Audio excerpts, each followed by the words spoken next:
lọ sínú ìwé orin wa. Let us go into our hymn book. Orin hymn. Hymn book. Jàgídíjàgan. Jàgídíjàgans.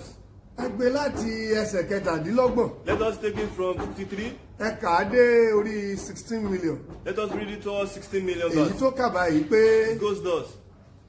Ẹ máa jàgbọ́n sí kọ́. Ẹ máa jẹ àgbọn sí kọ́. Ẹ máa fẹ́ bá kan bẹ̀. Ẹ máa fi ẹ̀bà kan bẹ́. Ẹ̀yà jẹ́wọ́ ẹ̀ṣẹ̀ yín. Ẹ̀yà jẹ́wọ́ ẹ̀ṣẹ̀ yín. Èmi lọ́mọ ológo. Èmi lọ́mọ ológo. Ẹ jẹ́ ká fi tìpátìkúùkù. Let us use punch and kicks. Ká fi bọ́ sí verse 2. Let us take it to verse 2. Orí ò ní padà kó dìdí. The head cannot become the bottom. Mo ní èèyàn ò lè wá kú. Someone cannot come and die. Kò lè joyè ilé bàbá ẹ̀. Cannot come and win an award in his father's house. Òun ló kà báyìí pé. It goes thus. Irunjà àfirun só. Irunjà àfirun só. Ìlẹ̀kẹ̀ já tòun tòwú. Ìlẹ̀kẹ̀ já tòun tòwú. Sorry, Alagbaja. Ojúgun ò sí ní pàkọ́. Ojúgun kò sí pàkọ́. Mo lu ẹ lọ́kọ̀ Èkó. Mo lu ẹ lọ́kọ̀ Èkó.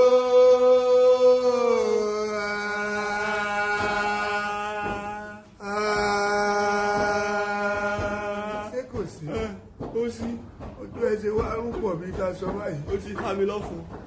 Drop ẹ̀. Àmín. Ẹ pẹ̀lẹ́. Yes, Pastor. Pastor Dan. Yes, sir. Àwọn ṣe ń ṣe ní Nàìjíríà nìyẹn. Welcome, sir.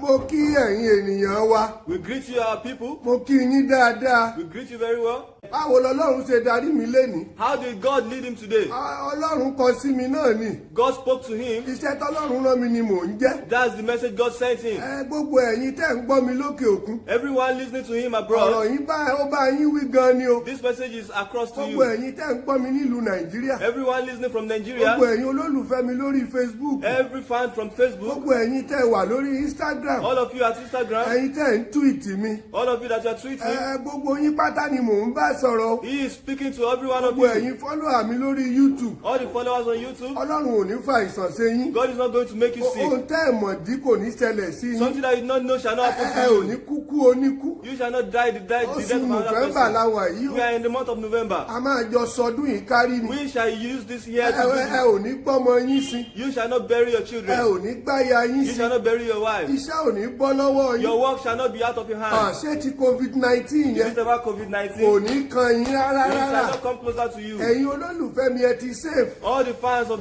Alagbasakete, you are Mo saved. ti bá yín sọ fún Dadi Jésù. He has spoken to Daddy Jesus. Wọ́n dẹ̀ ti láwọn máa jẹ́ kẹ́ ẹ rọrùn wọ̀. And he has said he's going to make you enter heaven. Amen somebody. Amen. Ti protest tó kọjá yìí. About the past protest, A kàn ń gbóríṣiríṣi náà we ni. used to hear everything. Àwọn ló pa, Àwọn ló pa. àwọn ló jí, They are the one that stealing. àwọn náà ni wọ́n rọ̀yọ́. And they are the one that went to Àwọn Oyo. náà ni wọ́n tọ̀yọ́ bọ̀. They are the one that came from Oyo. Ìdájọ́ máa wá látọ̀dọ̀ Ọlọ́run. The judgment is from God. Àwa ò ní sọ ọ̀rọ̀ àsọjù. We shall not speak too A ò much. dẹ̀ ní bújọba. And we are not going to abuse the Èmi ò government. tiẹ̀ mọ̀ yàn bú. He doesn't even know how to abuse Olúwa wà somebody. pẹ̀lú wa. God is with us. Ẹ jọ̀ọ́ ẹ máa follow wa o. Be following him. Ẹ máa follow Facebook Be yẹn. following this Ẹ Facebook dẹ̀ page. máa follow Instagram Be yẹn. following the Instagram. Èmi náà ni mo ní. He is the one. Alàgbàsàkéto ló ní. Alagbasakete is the Inspector Fògúnbúra. owner. Inspector Fogumbura. Omi ẹ̀kọ́ náà ní. The water of pap is Gbogbo pap. nǹkan tẹ́ ẹ bá ti bá nínú Facebook yẹn. Everything you find in his Facebook page, Èmi ni mo fi síbẹ̀. he is the one who kept you Wọ́n there. kì í ṣe cocaine o. It's not it's not Mi ò cocaine. fi gbó síbẹ̀ o. It's not weed. Mi ò dẹ̀ ń lò bọ́n. And he's not using Torí gun. táwọn kan bá lọ táàgì ìbọn síbẹ̀. Because some people used to tag Ẹ wá guns. sọ pé mo ti sọ pé mi mo fi síbẹ̀. They will say it is Baba Ijesha that said that. Èmi kọ́ o. He is not the one. Mi ò yìnbọn fáwọn ọmọ tó ń ṣe protest He o. didn't shoot the protesters. Ẹ̀tọ́ wọn ni wọ́n ń jà fún They o. are fighting for their rights. Quickly Quickly,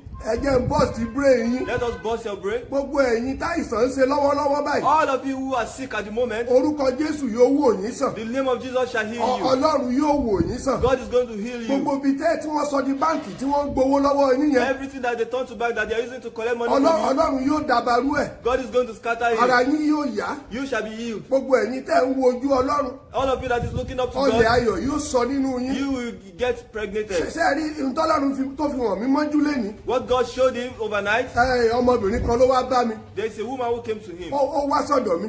The woman came to Ó wá him. gbàdúrà. She came to pray. Ó wá sọ fún mi wípé She told him that wíwá tó ń wá yìí this come that I òun come, fẹ́ lọ kú ni. I want to go and she wants to go and Mo die. lè wo lọ̀rọ̀ kú. She said, why death? Ó ní wọ́n diagnose òun She said they diagnosed her láti bí ọdún mẹ́rin. for like 4 good years. Lòun ti ní HIV. She has HIV. Lòun ti ní gbogbo àìsàn. She have all Ó diseases. lóun wà on medication. She is on medication. Ó lóun kàn ń lo oògùn bí ẹni tó ń jẹun ni. She has just been taking medicine like Ó someone ní- who's eating. ó ní tí mo bá rí báàgì oògùn òun. If you see her bag of medicine, Ó dàbí báàgì tòmátì táwọn ìjókòó àgbà máa ń rà ní mile 12 yẹn. it used to be like the bag of tomatoes that the local Ó used to buy. lóun máa gbé kọ́rùn ni. She will use it to cross her Bóun neck. fẹ́ lọ tọ̀. If she's going to the Bóun fẹ́ restroom, lọ wẹ̀. if she's going to the Bóun bathroom, lọ ṣọ́ọ̀ṣì. if she's going to the Òun church, máa gbé báàgì oògùn she yẹn. is going to carry the bag Ó of ní láì kìí ṣe medication. fàdé yìí. Why not Father Yi? Kì í ṣe oògùn tó fi ń gbàyàn o. It is not the medicine that Àwọn is to drugs give tí wọ́n ní kóun máa lò. it is the drug they prescribe for her. Prescription ni. It is prescription. Wọ́n prescribe ẹ̀ They fún ni. prescribe the medication. Àwọn ẹni ibi. The evil people, Ó lóun ń lò ó. she says she is taking Ó ní ìrònú medication. ló wá ń jẹ́ kóun máa rù. But she has been thinking and that is making her slim Òun down. wá rò ó pé òun á kúkú padà sọ́run. She's not thinking, okay, let her go back to heaven. Kóun lọ tún yàn. She should go and read Gbogbo èèyàn something. ti mọ̀ òun ládùúgbò. People already know Wọ́n ní her. sista ilé HIV ló ń lọ yẹn. This is Sister HIV. Ẹ wò bó ṣe ń rìn bí iwin. Look at how she's walking like a ghost. Ẹ wò bó ṣe ń wò bí àgùntàn. Look at how she's looking like a Ó ní ghost. kò sí tí wọn ò fi òun wé. There's nothing they have not compared her Àwọn with. ọkùnrin ò dúró. Men doesn't stay with her. Bóun ṣe kàwé tó. As educated as she is,